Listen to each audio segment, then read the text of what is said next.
Immediately ആള് പറയണത് അയാളെന്റെ ബൂബ്സിനെ പറ്റി ഉള്ള കമന്റ് ആണ് പറഞ്ഞത്. അതെനിക്ക് പറയാൻ നടക്കിടുന്നില്ല. ആര്യയുടെ മോല സൂപ്പറാണ്.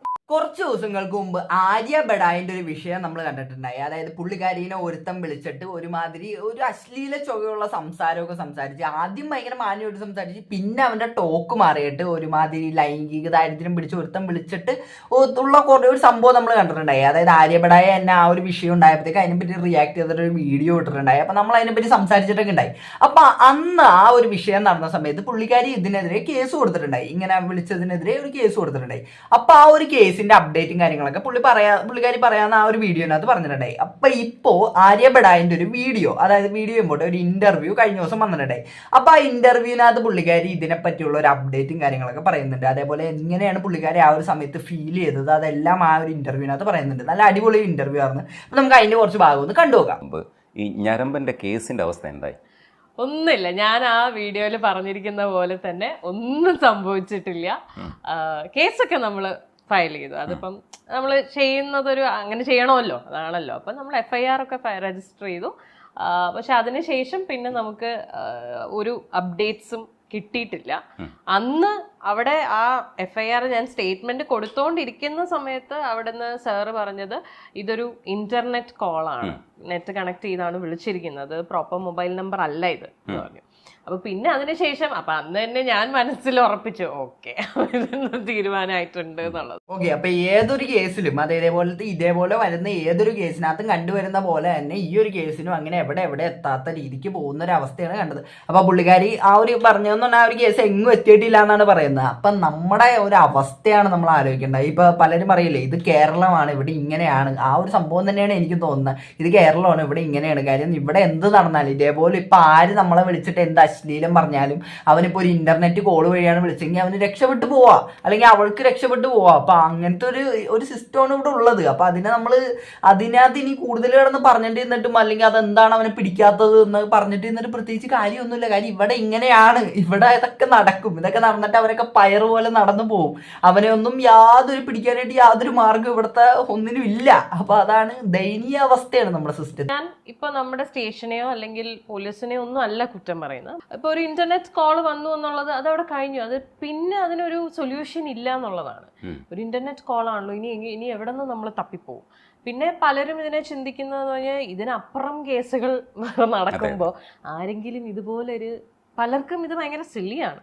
അപ്പൊ ഇങ്ങനെ ഒരു സില്ലി കേസിന്റെ പുറകെ ആരെങ്കിലും പോകുമോ എന്നുള്ളതൊക്കെയാണ്. ഇതാണ് അവർക്കുള്ള കോൺഫിഡൻസ്, ഈ വിളിക്കുന്ന ആൾക്കാർക്കുള്ള കോൺഫിഡൻസും ഇത് തന്നെയാണ്. അതെ, ശരിയാണ്. ഈ വിളിക്കുന്ന ആൾക്കാരുടെ ഏറ്റവും വലിയൊരു കോൺഫിഡൻസ് എന്ന് പറഞ്ഞാൽ ഇതേപോലുള്ള കേസുകൾ കൊടുത്താൽ തന്നെ അതിനൊന്നും നടപടിയോ പ്രത്യേകിച്ച് കാര്യങ്ങളോ ഒന്നും ഉണ്ടാവുന്നില്ല. അതുകൊണ്ട് തന്നെയാണ് ഇതേപോലുള്ള വിളികളും ദിനം പ്രതി കൂടി വരുന്നത്. അപ്പൊ ഇതിനെതിരെ എന്തെങ്കിലുമൊക്കെ നടപടി ഉണ്ടാവുകയാണെങ്കിൽ പിന്നെ ഇവരൊക്കെ ഒന്ന് പേടിച്ചേനെ. കാര്യം ഒരാളെ പിടിച്ചാൽ മതി, ഒരാളെ പിടിക്കുമ്പോൾ തന്നെ എല്ലാവരും ഒന്ന് പേടിക്കും, ഓ അവനെ പിടിച്ച് ഇനി അപ്പൊ നമ്മളും അതേപോലത്തെ പണി കാണിച്ചു കഴിഞ്ഞാൽ നമുക്കും എതിരെ എന്തെങ്കിലുമൊക്കെ നടപടി വരാൻ സാധ്യതയുണ്ടെന്ന് അറിയുമ്പോഴത്തേക്ക് ഉമ്മാരൊക്കെ നിർത്തും. പക്ഷെ ഇവിടെ അല്ലേ, ഇവിടെ ഒരുത്തരം പിടിക്കുകയില്ല.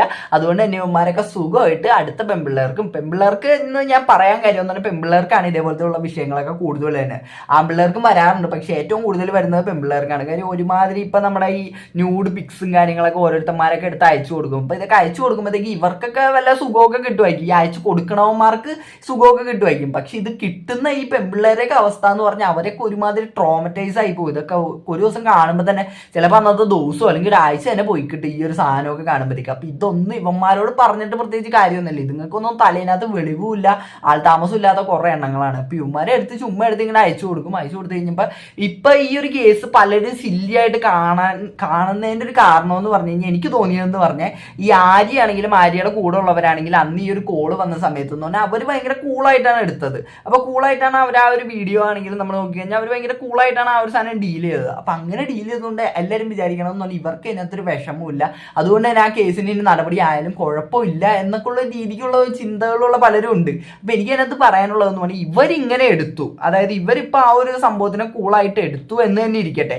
പക്ഷെ ഇതേപോലെ കൂളായിട്ട് എടുക്കാൻ പറ്റാത്ത ആൾക്കാർ വേറെ ഉണ്ടാവും. അതായത് പല സ്കൂളിനകത്ത് പഠിക്കുന്ന കുട്ടികളും അവരൊക്കെ ഉണ്ടാവും. അപ്പൊ അവർക്കൊക്കെ ഇതേപോലത്തെ ഒരു കോള് വന്നിട്ട് ഇപ്പോൾ ഒരുത്തന്നെ ഇതേപോലെയുള്ള കാര്യങ്ങൾ ഈ അശ്ലീലമായിട്ടുള്ള കാര്യങ്ങളൊക്കെ വിളിച്ച് പറയുകയാണെങ്കിൽ ചിലപ്പോൾ അവരൊക്കെ ഭയങ്കര ഷോക്കായി പോകും, അവർക്ക് ഒരു ട്രോമയൊക്കെ ഉണ്ടായിന്ന് വരും. അപ്പൊ ഇതൊന്നും ഈ ഒരു കേസിനൊക്കെ ഒന്ന് ഒന്നും നടപടി ഉണ്ടാവാത്തത് കൊണ്ട് തന്നെ ഇപ്പൊ ഈ ഒരു സ്കൂൾ കുട്ടിയോ അവരൊന്നും ഭൂരിഭാഗം വരെ പുറത്ത് പറയാൻ തന്നെ മടിക്കും. കാര്യം ഇതിനൊന്നും നടപടി തന്നെ ഉണ്ടാവുള്ള.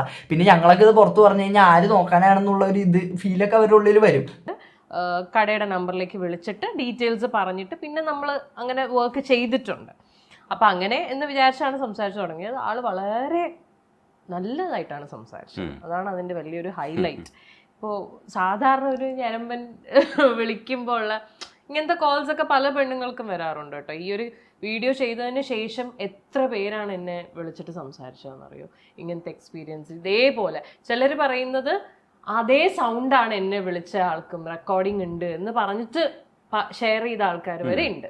ഓക്കെ, അപ്പൊ ആര്യ ഇപ്പൊ ഇങ്ങനെ ഒരു സംഭവം വന്നപ്പോഴത്തേക്ക് അത് റിയാക്ട് ചെയ്തിട്ട് സോഷ്യൽ മീഡിയനകത്ത് ഒരു വീഡിയോ ഇട്ടുകൊണ്ട് തന്നെ ഉറപ്പായിട്ട് ഇതേപോലുള്ള സിമിലർ ആയിട്ടുള്ള എക്സ്പീരിയൻസുകൾ ഉണ്ടായിരിക്കുന്ന ആൾക്കാർ ആര്യക്ക് മെസ്സേജ് അയക്കും.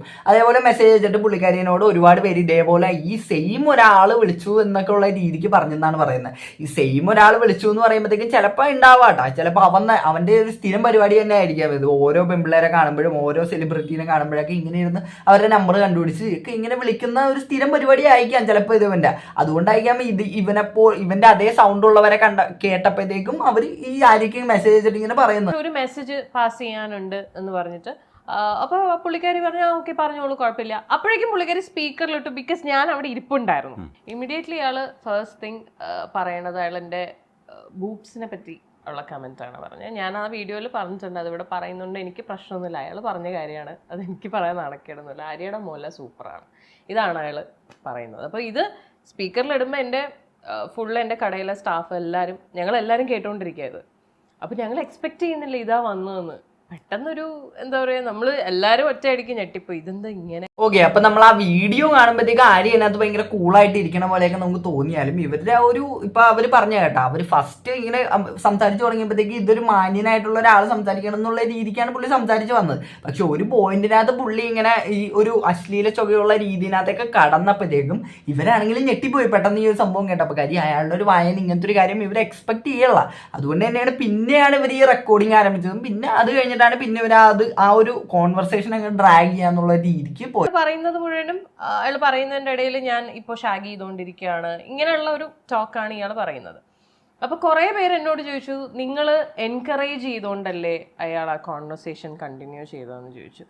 ഇയാൾ ഈ ആദ്യത്തെ സാധനം പറയുന്നത് ആ വീഡിയോ കണ്ടിട്ടുള്ളവർക്കറിയാം, അത് ആ വീഡിയോയിൽ ഇല്ല ഈ പറയും. ബിക്കോസ് ഞങ്ങൾ ഇത് എക്സ്പെക്ട് ചെയ്യുന്നില്ല ഇതാണ് ഇയാൾ പറയുന്നതെന്ന്. ഇയാൾ ഇത് സംസാരിച്ച് തുടങ്ങിയപ്പോൾ എനിക്ക് തോന്നി ഇനി ഇത് റെക്കോർഡ് ചെയ്യണം. ബിക്കോസ് എനിക്കറിയാം ഞാനിത് ചിലപ്പോൾ പറയാൻ പറ്റില്ല, ഞാനിത് കേസായിട്ട് ചിലപ്പോൾ ഫയൽ ചെയ്യാം. അങ്ങനെയാണെങ്കിൽ എനിക്ക് കാണിക്കാൻ പ്രൂഫ് വേണം ഇയാൾ ഇങ്ങനെയാണ് സംസാരിച്ചതെന്നുള്ളത്. അതിന് we had to talk to him. ഇപ്പം ഞാൻ അതിനു മുമ്പ് ഞാൻ എന്ത് പറഞ്ഞിരുന്നെങ്കിലും അയാൾ ഫോൺ കട്ട് ചെയ്തിട്ട് പോകുമായിരുന്നു. That is 100% sure. അപ്പം അതുകൊണ്ട് ആ കോൺവെർസേഷൻ ഡ്രാഗ് ചെയ്യാൻ വേണ്ടിയിട്ടും എന്തെങ്കിലും ഡീറ്റെയിൽ അയാളുടെ ഈഗോനെ ട്രിഗർ ചെയ്താൽ കിട്ടുമോ എന്ന് അറിയാൻ വേണ്ടിയിട്ടുമാണ് ഞങ്ങൾ സംസാരിച്ചുകൊണ്ടിരുന്നത്. ഓക്കെ, അപ്പൊ പലർക്കും ഈ ഒരു വിഷയത്തിനകത്ത് സംശയം വരുന്ന ഒരു കാര്യമാണ്. കാര്യം ഇവർക്ക് ഇതിനകത്തൊരു വിഷമമൊന്നുമില്ല. അതേപോലെ തന്നെ ഇവരാണ് ഇങ്ങനെ ആ ഒരു പുള്ളിക്കാരനെ എൻകറേജ് ചെയ്ത് കൊടുത്തത്, ഇനിയും സംസാരിക്കുന്നുള്ള രീതിക്ക് എൻകറേജ് ചെയ്ത് കൊടുത്തതെന്ന് പലരും ഇങ്ങനെ ചോദിക്കാൻ സാധ്യതയുണ്ട്. കമന്റുകളാണെങ്കിൽ നമുക്ക് കുറെ അതേപോലത്തെ കാണാൻ പറ്റും. അപ്പൊ ആര്യ തന്നെ ആ ഒരു സംഭവം ക്ലിയർ ചെയ്ത് തരുന്നുണ്ട്. കാര്യം ഇവന്റെ ഈ ഒരു സംസാരം ഇനിയും കൂടുതലും, അതായത് ഇനി ഭാവിയിൽ ഞാൻ ഒരു കേസായിട്ടൊക്കെ പോവുകയാണെങ്കിൽ ഇവന്റെ ഈ ഒരു സംസാരം നമുക്ക് കൂടുതൽ ഡീറ്റെയിൽസ് അവന്റെ വായന്ന് തന്നെ കിട്ടാൻ വേണ്ടിയിട്ടാണ് ഇവർ ആ ഒരു കോൺവെർസേഷൻ ഡ്രാഗ് ചെയ്ത് കൊണ്ടുപോയത്. അപ്പൊ അതിന് വേണ്ടി തന്നെയാണ് ഇവരിങ്ങനെ എൻകറേജ് ചെയ്യണ പോലെ പുള്ളിക്കാരനോട് ഇങ്ങനെ സംസാരിച്ച്, അപ്പൊ അതിന്റെ ഭാഗമായിട്ട് പുള്ളിയും ഇങ്ങനെ സംസാരിച്ച് പോയത്. അപ്പൊ ഇതേപോലുള്ള കേസുകൾ ഇപ്പൊ ഈ ആര്യ അതിനെ ഡീൽ ചെയ്ത ആ ഒരു രീതി എനിക്ക് ഭയങ്കരമായിട്ട് ഇഷ്ടപ്പെട്ടായിരുന്നു ആ ഒരു വീഡിയോനകത്ത്. കാര്യം നമ്മളിപ്പോൾ അതേപോലെ ഒരു കോളൊക്കെ വരുമ്പോഴത്തേക്കും നമ്മൾ അതേപോലെ ഡീൽ ചെയ്യണമെങ്കിൽ കുറച്ചും കൂടെ നല്ലതാണ്. പക്ഷേ എല്ലാവർക്കും അതേപോലെ ഡീൽ ചെയ്യാൻ പറ്റിക്കോളണം എന്നില്ല. കാര്യം എല്ലാവരും ഒരേ മെന്റാലിറ്റിനകത്തോ അല്ലെങ്കിൽ ഒരേ ഫീലിങ്സിനകത്തോ ഒന്നും ആയിരിക്കില്ല എപ്പോഴും ഇരിക്കുന്നത്. ഇതേപോലുള്ള കോളൊന്നും ആരും ഇങ്ങനെ പ്രതീക്ഷിച്ചിരിക്കുമ്പോൾ ഒന്നും ആയിരിക്കില്ല വന്നത്. അതായത് നമ്മളിപ്പോൾ ആരും പ്രതീക്ഷിച്ചൊന്നും ഇരിക്കില്ലല്ലോ. ഇതേപോലെ ഇപ്പോൾ ഒരുത്തം വിളിക്കും എന്നൊക്കെ പറഞ്ഞ് നമ്മളാരും പ്രതീക്ഷിച്ചിരിക്കില്ലല്ലോ. ഒരു പ്രതീക്ഷിക്കാത്തൊരു സമയത്തായിരിക്കും ഇവനെ പോലുള്ള ഒരുത്തന്മാർ വിളിക്കണത്.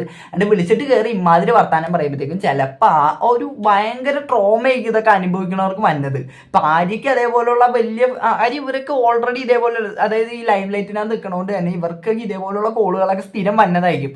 അപ്പോൾ അവർക്ക് അതിനകത്തൊരു എങ്ങനെ ഡിഫെൻഡ് ചെയ്യണമെന്നൊക്കെ അവർക്ക് അറിയായിരിക്കും. പക്ഷെ ഇതേപോലുള്ള ഇതൊന്നും അറിയാത്ത ഒരാൾക്ക് പെട്ടെന്ന് ഇതേപോലത്തെ ഒരു കോളൊക്കെ വരുമ്പോഴത്തേക്കും അവരങ്ങോട്ട് ഭയങ്കരമായിട്ട് ഞെട്ടി അങ്ങോട്ട് ഭയങ്കര തകർന്നു പോകാനൊക്കെ സാധ്യതയുണ്ട്. അപ്പോൾ ഇതേപോലുള്ളവന്മാരൊക്കെ ഒരു ഇച്ചിരിയെങ്കിലും ബുദ്ധി തലയ്ക്കകത്തുണ്ടെങ്കിൽ ഒന്ന് ചിന്തിച്ചു നോക്കാം. നിങ്ങളിങ്ങനെ വിളിക്കുമ്പോഴത്തേക്കും അപ്പുറത്തുള്ള ആളുടെ മാനസികാവസ്ഥ എന്തായിരിക്കും, അതും കൂടെ ഒന്ന് തലയിൽ വെച്ചിട്ട് നീയൊക്കെ ഇങ്ങനെ ചെയ്തു കഴിഞ്ഞാൽ കുറച്ചും കൂടെ നല്ലതായിരിക്കും എന്ന് എനിക്ക് തോന്നുന്നത്. അപ്പോൾ എനിക്കിത് കണ്ടപ്പോഴത്തേക്ക് എനിക്ക് ഇത്രയാണ് പറയാൻ തോന്നിയത്. ആര്യയുടെ ആ ഇന്റർവ്യൂ പറ്റുകയാണെങ്കിൽ എല്ലാവരും ഒന്ന് കണ്ടു നോക്കട്ടെ, നല്ല കിഡിലെ ഇന്റർവ്യൂ ആണ്. അപ്പോൾ ഈ വീഡിയോ ഇഷ്ടപ്പെട്ട മാത്രമല്ല സബ്സ്ക്രൈബ് ചെയ്യുക. അപ്പോൾ എല്ലാവർക്കും അടുത്തൊരു വീഡിയോ കാണുന്നവരേക്ക് tata bye bye, see U.